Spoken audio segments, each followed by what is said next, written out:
Assalamualaikum warahmatullahi wabarakatuh. Bismillahirrahmanirrahim. Alhamdulillahirabbil alamin. Wassalatu wassalamu ala asyrafil mursalin wa ala alihi washabihi ajmain wa man tabi'ahum bi ihsan ila yaumiddin wa sallim tasliman katsiran bi rahmatika arhamar rahimin. Rabbi shrah li sadri wa yassir li amri wahlul 'uqdatam min lisani yafqahu qawli. Subhanaka la ilma lana illa ma 'allamtana innaka antal alimul hakim. Para kekasih Allah yang datang salat subuh berjamaah di Masjid Dagang Muttaqin Pasar Simpang Ampe, Pasaman Barat. Pagi ini kita bersama surah At-Tariq dan surah Al-Alaq. Surah-surah Al-Quran semuanya 114 surah. Halamannya menurut mushaf yang ada di sini 604, juznya 30. Jadi setiap pagi kita ambil sedikit. Mudah-mudahan kita tidak tergolong orang yang membelakangi Al-Quran. Bahaya kalau Quran tidak dibaca, bahaya kalau Quran tidak difikirkan, bahaya kalau Quran tidak dibincang. Berarti Quran itu untuk apa?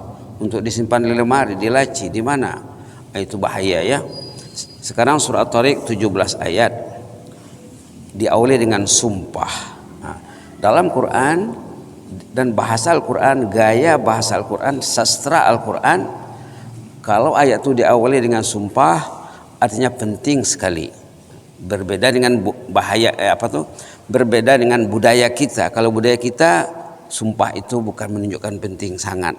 Di sini yang bersumpah itu Allah, pencipta langit dan bumi, was-sama'i wat-tariq, demi langit dan at-tariq. At-tariq itu kalau asal makna letterleknya yang mengetuk. Memang ada planet di langit itu yang berbunyi 24 jam, macam mengetuk pintu. Ada. Lihatlah secara ilmu sains, ilmu falak, ilmu astronomi, ada memang ditemukan ulama bintang ataupun planet yang tidak berhenti. Itu saja kerjanya. Nah, baru berapa lama saja ditemui oleh pakar astronomi. Tapi dalam Quran sudah disebut. Wa ma adraka mat-tariq. Tahukah kamu apa itu at-tariq? Bintang ataupun planet tersebut An-Najmu Tsaqib. An-Najm bintang juga ya, bintang yang menembusi cahayanya, kekuatannya. Apa tujuannya Allah bersumpah? Biasanya kalau ada sumpah, ada pesan penting yang akan disampaikan sesudahnya. In kullu nafsin lamma 'alaiha hafiz. Setiap orang ini ada yang menjaganya. Setiap kita ada yang menjaga kita. Jangan lupa ada malaikat bersama bapak, bersama ibu. Tolonglah malaikat itu. Jangan susahkan. Jangan tolong iblis. Itu maksudnya. Kalau kita lupa yang ada malaikat dengan kita, kita memihak kepada iblis. Jangan. Setiap orang ada malaikat bersamanya. Ada malaikat yang menjaga hidup matinya.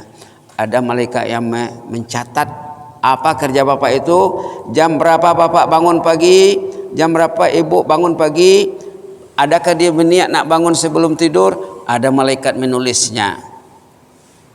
Jangan lupa, in kullu nafsin lamma 'alaiha hafiz, ada malaikat hafazah. Ada juga malaikat yang kerjanya menyuruh bapak datang ke masjid. Ada. Pak, ke masjidlah. Itu mesti kita tanggapi, mesti kita sikapi, mesti kita syukuri. Syukur ya Allah, Engkau suruh malaikat datang menjumpa aku ya Allah.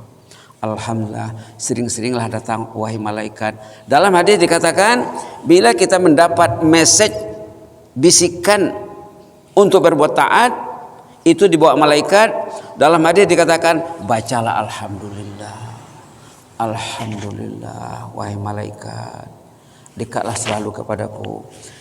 Sebaliknya bila ada bisikan, tak usah ke masjid, tidur lagi, sambung lagi, itu dari iblis. Patutnya kita sikapi, kita tangkis dengan a'udzubillahi minasyaitonirrajim. La haula wala quwata illa billah. Astaghfirullah, astaghfirullah. Bila orang itu beristighfar, kalau orang itu berta'awuz, membaca auzubillah, iblis tadi lemah. Wah, bapak ini susah mau lawan ini. Ibu ini berilmu, ini ibu ini tidak mau dipermain-mainkan, kata iblis tadi. Datang malaikat. Jadi manusia ini 24 jam rebutan malaikat dan rebutan iblis. Itulah diantara keimanan Ahlus Sunnah wal Jamaah. Kita bukan sendiri, kita ada pendamping. Ada dua kekuatan gaib, yang positif, yang baik, malaikat. Dekatilah malaikat, bikinlah, buatlah kesukaan malaikat di rumah Anda. Jangan panggil iblis datang ke rumah seperti kebanyakan orang di zaman sekarang. Orang sekarang tidak peduli. Kalau ada 10 di rumah itu mungkin ke 10-10-nya memanggil iblis ke rumah. Na'udzubillah. La ilaha illallah. Kita sudah diperingatkan, in kullu nafsin lamma 'alaiha hafiz. Setiap orang ada penjaganya dari kalangan malaikat. Belum lagi Allah ya. Belum lagi penjagaan Allah. Allah bersama orang yang bersama dengan malaikat. Subhanallah. In kullu nafsin lamma 'alaiha hafiz. Kemudian ayat seterusnya ayat 5, falyanzurul insanu mimma khuliq. Lihatlah, perhatikanlah, lihatlah dari mana kamu dijadikan. Lihatlah asal kejadian kita. Mimma khuliq, dari mana Anda dijadikan? Dijelaskan dalam ayat sesudahnya ayat 6, khuliqa mimma indafik. Anda tercipta, Anda dijadikan dari air yang terpancut, yang memancut keluar. Waktu ayah berhubungan dengan ibu. Itu maksud ayat ini. Disebut dalam Quran, Anda diciptakan dari air yang terpancut. Yakhruju min baini sulbi wat taraib, keluar dari antara tulang sulbi ayah dengan tulang dada ibu. Bercantum, bertemu dalam rahim. Ini disebut dalam surah Al-Mu'minun. Penjabarannya dalam surah Al-Mu'minun. Penjabarannya lagi dalam hadis. Sudah sebut kan? 40 hari katanya berbentuk air, kemudian berubah menjadi 40 hari berbentuk darah, kemudian berbentuk daging. Ini yang disebut dalam surah Al-Alaq yang dibaca dalam rakaat kedua tadi, khuliqal insanu min alaq. Manusia tercipta daripada alaq. Sebab kemudian disebut macam mana lagi disebutnya di sini? Perhatikanlah dari mana anak dijadikan, perhatikanlah saya dulu tidak ada. Kemudian Allah menjadikan saya dalam perut ibu, dalam rahim ibu. Tanggal berapa saya lahir? Sekarang sudah berapa umur saya? Berapa lagi yang tinggal? Adakah saya siap untuk menghadapi era sesudah saya dipanggil ke alam barzah? Siap enggak? Ready enggak? Di sana nanti dibilangnya di sini, innahu ala raj'ihi laqadir. Bila Anda mati, Anda hancur, kemudian Anda hidup lagi. Itu maksudnya di sini. Sudah hancur nanti akan hidup lagi. Sekarang hidup sekarang ini hidup permainan, main-main hidup ini, laibun walahun, macam karton saja. Belum lagi hidup yang sebenarnya. Ini percobaan, ini ujian, ini latihan, ini perjuangan. Hidup ini perjuangan, bukan perjuangan mengisi paruik saja, mencari sesuap nasi saja. Perjuangan membina hidup di era nanti. Era sekarang, era percobaan, era permainan. Dalam Quran dikatakan, jangan Anda tertipu. Kebanyakan orang tertipu. Yang memikirkan apa yang nampak saja. Pitih. Sawit. Contohnya, jagung, bareh, padi. Itu saja yang nampak. Innahu ala raj'ihi laqadir. Allah mampu menghidupkan Anda semula setelah Anda hancur dalam kubur. Bagi yang tidak dijaga Allah. Tapi ada jenis manusia dalam kubur dia dipelihara, tidak hancur. Ada. Tapi kebanyakan manusia hancur. Yauma tubulas sarair. Nanti bila Anda kembali kepada Allah, kasus Anda akan dibongkar semuanya. Kasus akan dibongkar. Yauma tubulas sarair. Rahasia Anda, apa yang dilakukan suami tidak tahu istri, nampak nanti di sana. Apa yang dilakukan istri tidak tahu suami, nampak di sana. Apa yang dilakukan anak tanpa sepengetahuan ayah dan ibu, jelas nanti disaksikan di sana. Jadi apa kerja kita? Kerja kita datang ke masjid, melangkah ke masjid agar dosa kita diampunkan Allah, agar kasus-kasus yang jelek itu terformat, bersih. Datang ke masjid ini membersihkan kasus-kasus hubungan dengan Allah, hubungan dengan manusia, insya Allah. Nanti bila kembali kepada Allah, tinggal yang bersih saja lagi. Duduk dalam majelis ilmu, dalam majelis zikir ini menghanyutkan dosa. Mau bapak tuh duduk dalam majelis ilmu menghanyutkan dosa. Ya Allah, ampunlah dosa orang ini, kata malaikat. Dan Allah sendiri mengumumkan kepada malaikat, dosa orang itu sudah kuampuni, kata Allah. Ini kerja malaikat lagi. Ini lain, malaikat yang memantau, yang meliput aktivitas keilmuan khususnya di masjid. Ini lain pula malaikatnya. Jadi malaikat jangan Jibril, Mikail, Israfil, Israel itu saja ya. Malaikat itu yang ada hubungannya dengan kehidupan kita sehari-hari. Yang waktu kita tidur dijaganya, didoakannya. Kita berada di masjid didoakannya. Kita duduk dalam majelis ilmu, tazkirah, tausiah, pengajian, datang malaikat. Kemudian dilaporkannya kepada Allah. Di penghujung laporan Allah mengatakan, kamulah saksiku, dosa mereka yang hadir itu sudah diampuni.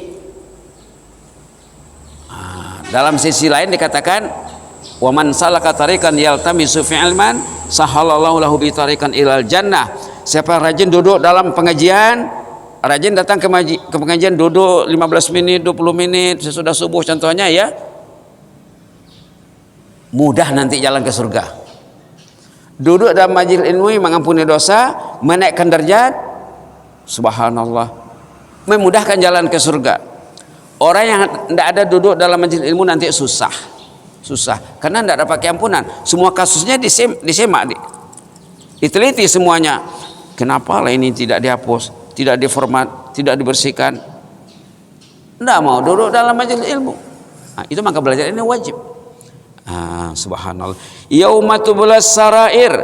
Pada hari itu rahasia Anda akan terlihat oleh ahli keluarga yang terdekat, oleh sanak saudara, oleh manusia menyaksikan semuanya. Oh, bapak ini ke masjid, tapi tengok juga yang haram rupanya.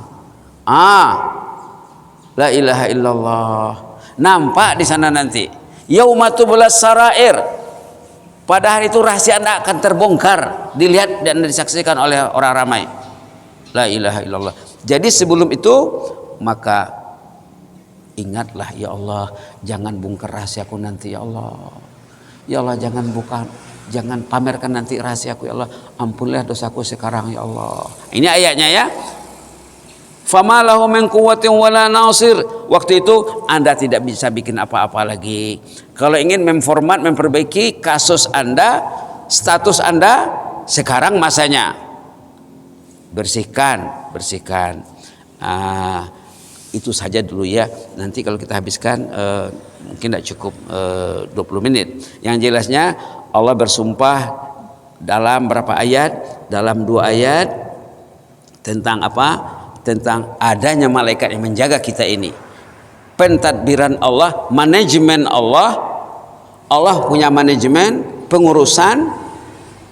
Kita itu dibantu dengan malaikat. Jadi jinakilah malaikat itu. Sukakalah malaikat itu. Jangan mendekati iblis ataupun setan yang terkutuk. Nanti malaikatnya lari.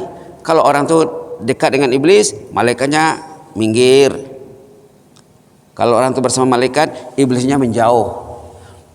Tersebut dalam hadis, sahabat Nabi yang paling ditakuti iblis adalah Sayyidina Umar bin Khattab. Kalau Sayyidina Umar di sini, iblis jauh-jauh di sana. Tengok-tengok, tidak berani mendekat. Sebut dalam hadis ya. Jadi jadikanlah kita ini orang yang ditakuti iblis dengan banyak berzikir, banyak beristighfar, banyak bertobat kepada Allah. ungkapan yang paling ditakuti iblis itu yang kemarin itu, Rabbana zalamna anfusana wa illam taghfir lana wa tarhamna lanakunanna minal khasirin. Rabbana zalamna anfusana wa illam taghfir lana wa tarhamna lanakunanna minal khasirin, yang disebut kemarin ayat 23 surah Al-A'raf. Doa Nabi Adam dan Siti Hawa, dengan itulah Allah melupakan kasus Adam yang terlanggar peraturan Allah memakan buah larangan di jannah. Diajar Allah doa ini, lalu Allah ampunkan, lupakan kasusnya. Nah, ini juga untuk kita ya. Ayo sebagai penutup kita baca 3 kali Rabbana zalamna.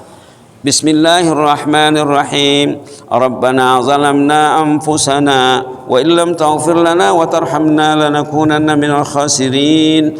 Rabbana zalamna anfusana wa illam taghfir lana wa tarhamna lanakunanna minal khasirin. Rabbana zalamna anfusana wa illam taghfir lana wa tarhamna lanakunanna minal khasirin. Allahumma zidna wa la tanqusna wa akrimna wa la tuhinna wa atina wa la tahrimna wa athirna wa la tu'thir alaina wa adina وارض عنا يا كريم. نعوذ برضاك من سخطك وبمعافاتك من عقوبتك ونعوذ بك منك لا نحصي ثناء عليك أنت كما أثنيت على نفسك. سبحان ربك رب العزة عما يصفون وسلام على المرسلين والحمد لله العالمين. جزاكم الله خيرا وبارك الله فيكم. إني أحبكم في الله والسلام عليكم ورحمة الله وبركاته.